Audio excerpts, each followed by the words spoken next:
નમસ્કાર મિત્રો, જય શ્રી કૃષ્ણ. સ્વાગત છે ફરી એક વખત આપનો આપની યુટ્યુબ ચેનલ શ્રદ્ધા વાણીમાં. મિત્રો, આજના આ વિડીયોમાં આપણે 16 ઓગસ્ટ 2025ને શ્રાવણ વદ આઠમના દિવસે ઉજવવામાં આવતો તહેવાર જન્માષ્ટમી વિશે વાત કરવાના છીએ. આ વ્રતનું મહાત્મય, વ્રતની વિધિ અને વ્રતની કથા સાંભળીશું. કૃષ્ણ જન્મ કથા સાંભળીશું તથા આ દિવસે કૃષ્ણ ભગવાનને કેવી રીતે પૂજા થાય, આપણા ઘરમાં લાલો હોય, લાલાની સેવા હોય તો કેવી રીતે પૂજા થાય તેના વિશે વાત કરીશું. મિત્રો, જન્માષ્ટમીમાં જો આપણે મહાત્મા વિશે વાત કરીએ તો કહેવાય છે કે એક વખત ધર્મરાજ યુધિષ્ઠિરે ભગવાન શ્રી કૃષ્ણને પૂછ્યું કે હે દેવકી નંદન, જન્માષ્ટમીનું વ્રત કરવાથી શું લાભ થાય છે તે કૃપા કરીને મને જણાવો. અને ત્યારે ભગવાન કૃષ્ણ કહે છે કે રાજન, જે મનુષ્ય શ્રદ્ધાપૂર્વક જન્માષ્ટમીનું વ્રત કરે છે અને ઉત્સવ ઉજવે છે તેને જીવનમાં સુખ શાંતિની પ્રાપ્તિ થાય છે, તે નિરોગી રહે છે. અને જ્યાં આ જન્માષ્ટમીનો ઉત્સવ ઉજવાય છે ત્યાં અકાળ મૃત્યુ, ગર્ભપાત, દુર્ભાગ્ય કે પારિવારિક કલેશ થતો નથી. આ વ્રતના પ્રભાવથી સંતાન સુખ, આરોગ્ય, દીર્ઘાયુષ્ય, આરોગ્ય, ધન ધાન્ય, સુંદર ઘર અને દરેક મનોરથ પૂર્ણ થાય છે અને આવા ઘરમાં હંમેશા ઉન્નતિ થાય છે. આ વ્રત અને ઉત્સવ કરવાથી પુણ્યની પ્રાપ્તિ થાય છે અને અંતે મનુષ્ય જન્મ મરણના ચક્રમાંથી મુક્ત થઈને મારા ધામમાં નિવાસ કરે છે. ભગવાન શ્રી કૃષ્ણના મુખેથી આ મહિમા સાંભળીને ધર્મરાજ યુધિષ્ઠિરે ત્યારથી જ દર વર્ષે હસ્તિનાપુરમાં આ મહોત્સવ ઉજવાનું શરૂ કર્યું અને કહેવાય છે કે ત્યારથી જન્માષ્ટમીનો આ વ્રત અને ભગવાનનો જન્મનો ઉત્સવ મનાવવાની પરંપરા શરૂ થઈ. આ વર્ષે 16 ઓગસ્ટ 2025ને શનિવારે આ જન્માષ્ટમીનો ઉત્સવ ઉજવવામાં આવશે. આ દિવસે વ્રત રાખવામાં આવશે.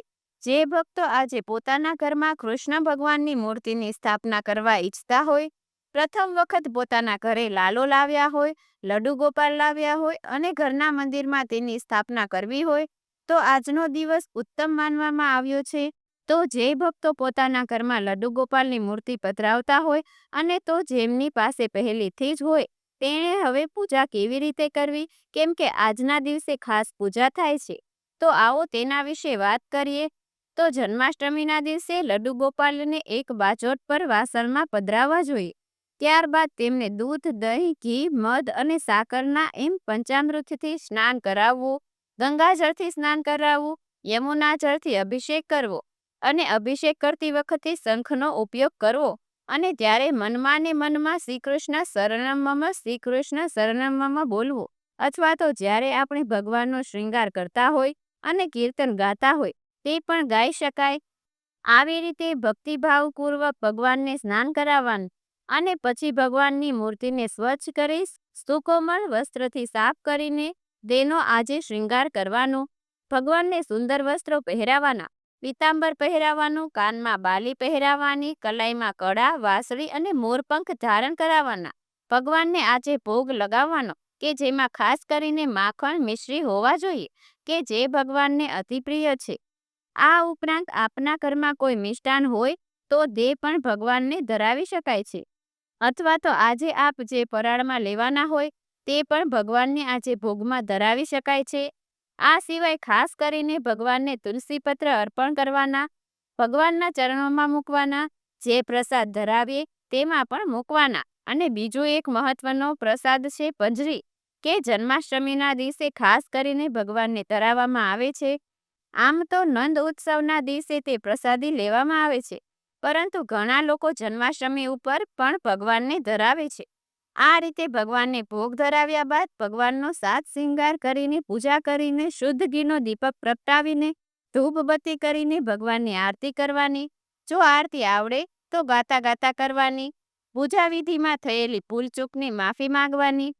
કેમ કે જ્યારે આપણે કોઈ વ્રત કરતા હોય, પૂજા કરતા હોય તો કદાચ જાણીએ કે અજાણીએ આપણાથી ભૂલ થઈ શકે તો તે ભૂલની ક્ષમા ભગવાન પાસે અવશ્ય રાખવાની. આજના દિવસે થઈ શકે તો ઉપવાસ કરવાનો, ઉપવાસ ન થાય તો ફરાહાર લેવાનો, ફરાહારથી પણ ન થાય તો ફરાળ લઈ શકાય.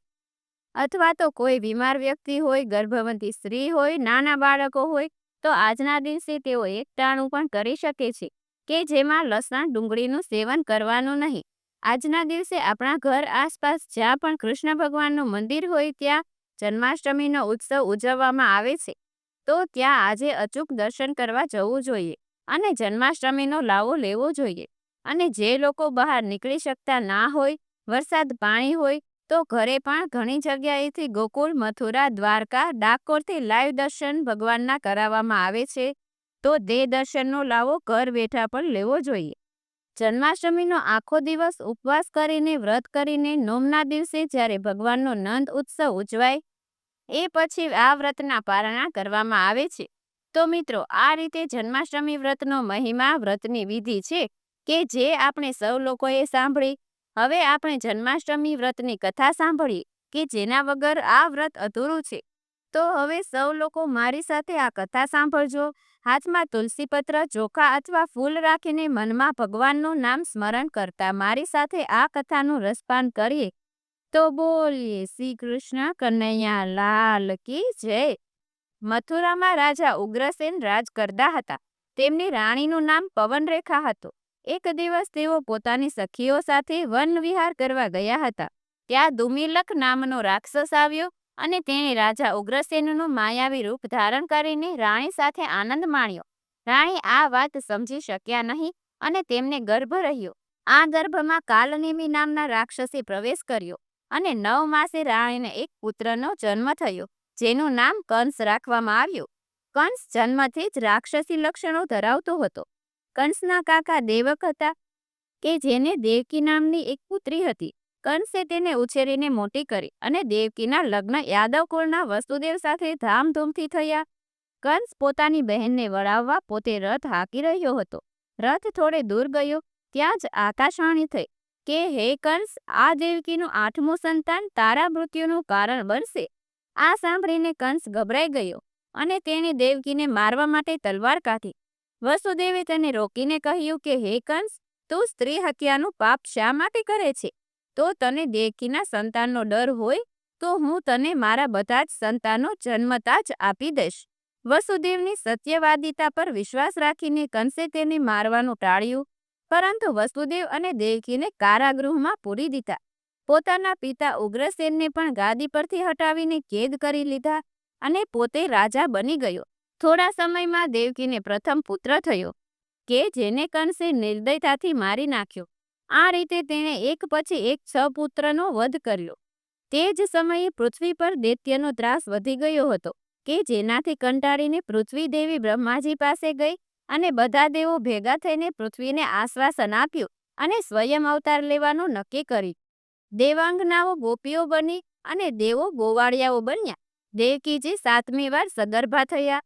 તે ગર્ભમાં શેષનાગ હતા, પરંતુ યોગમાયાએ તે ગર્ભને વાસુદેવજીની બીજી પત્ની રોહિણીજીના ગર્ભમાં સ્થાપિત કરી દીધો અને 9 માસે રોહિણીજીને પુત્ર થયો કે જેનું નામ બલરામ પાડવામાં આવ્યું. 8મી વાર દેવકીજી સગર્ભા થયા ત્યારે ગોકુળમાં વસુદેવના પરમ મિત્ર નંદરાજા અને તેમની પત્ની યશોદાજી પણ સગર્ભા હતા. તેમના ગર્ભમાં સ્વયં યોગમાયાએ પ્રવેશ કર્યો હતો. શ્રાવણ વદ 8મને બુધવાર રોહિણી નક્ષત્ર બરાબર રાત્રે 12 વાગે મથુરાની જેલમાં પરમ કૃપાળુ પરમાત્મા ચતુર્ભુજ સ્વરૂપે અવતર્યા છે. વસુદેવ દેવકીએ ભગવાનને સાષ્ટાંગ પ્રણામ કર્યા અને કહેવા લાગ્યા કે હે પ્રભુ, આપ આપનું ચતુર્ભુજ સ્વરૂપ સંકેલી લો. ત્યારે ભગવાન કહે છે કે હે વસુદેવ દેવકી, 3 જન્મથી તમે મારી આરાધના કરતા હતા. જ્યારે તમે આદિત્ય અને કશ્યપના સ્વરૂપે હતા ત્યારે તમારે ત્યાં મેં વામન સ્વરૂપે જન્મ લીધેલો અને 5 વર્ષની ઉંમરે માતા પિતાનો ત્યાગ કરી ઈશ્વર આરાધના અર્થે ચાલી નીકળેલો. આજે તમારી આશા પૂરી કરવા હું તમારા બાળક તરીકે આવ્યો છું. હું મારું ચતુર્ભુજ સ્વરૂપ સંકેલી બાળ સ્વરૂપ ધારણ કરું છું. જો સામે ત્યાં વાંસની ટોપલી પડેલી છે, તેમાં મને મૂકી ગોકુળ લઈ જાઓ અને ત્યાં યશોદા માતાને દીકરી જન્મી છે તેને લાવી મારી જગ્યાએ મૂકી દેજો. આટલું કહી વસુદેવ દેવકીને આશીર્વાદ આપી પરમ કૃપાળુ પરમાત્માએ ચતુર્ભુજ રૂપ સંકેલી લીધું અને બાળ સ્વરૂપ થઈ દેવકીના ખોળામાં આવી ગયા. વસુદેવે બાળકૃષ્ણને ટોપલીમાં મૂક્યા, પીળું વસ્ત્ર ઓઢાડ્યું, ચુંબન કર્યું અને માથા પર ટોપલી મૂકી. જેવા નીકળ્યા કે જેલના દરવાજા આપોઆપ ખુલી ગયા. પહેરેદારો નિંદ્રામાં પોટી ગયા. ઝરમર ઝરમર વરસાદ વરસતો હતો. વસુદેવ ચાલ્યા જાય છે. નદીમાં પહોંચ્યા ત્યારે શેષનાગ બાળકૃષ્ણ પર છાયા કરી બાલકૃષ્ણનો ચરણ સ્પર્શ કરવા જોરથી ઉછળવા લાગ્યા. બાળકૃષ્ણના જમણા પગના અંગૂઠાને મહારાણી યમુનાજીએ સ્પર્શ કરી લીધો એટલે ધીમે ધીમે યમુનાનો વેગ શાંત થયો અને વસુદેવને યમુનાજીએ માર્ગ કરી આપ્યો. વહેલી સવારે ધીમે ધીમે વસુદેવ ગોકુળ પહોંચ્યા અને યશોદાના પડખામાં રહેલી દીકરી સ્વરૂપ યોગમાયાને લઈને તેની જગ્યાએ બાળકૃષ્ણને મૂકી આવ્યા. વસુદેવ મથુરા પાછા આવી ગયા. કંસે તે બાળકીને મારી નાખવા પ્રયાસ કર્યો અને ત્યારે તે અદ્રશ્ય થઈ ગઈ અને બોલી કે હે કંસ, તારો કાળ તો ગોકુળમાં ઉછરી રહ્યો છે. આ સાંભળીને કંસ ગભરાઈ ગયો અને તેણે કૃષ્ણને મારવા પૂતના, બકાસુર, અગાસુર જેવા રાક્ષસોને મોકલ્યા, પરંતુ કનૈયાને તે બધાનો નાશ કર્યો. તેમણે ગોકુળમાં અનેક બાળ લીલાઓ કરી, માખણ ચોરી કરી અને ગોપીઓ સાથે રાસ રમ્યા. મોટા થયા પછી ભગવાન કૃષ્ણ અક્રૂરજી સાથે મથુરા ગયા.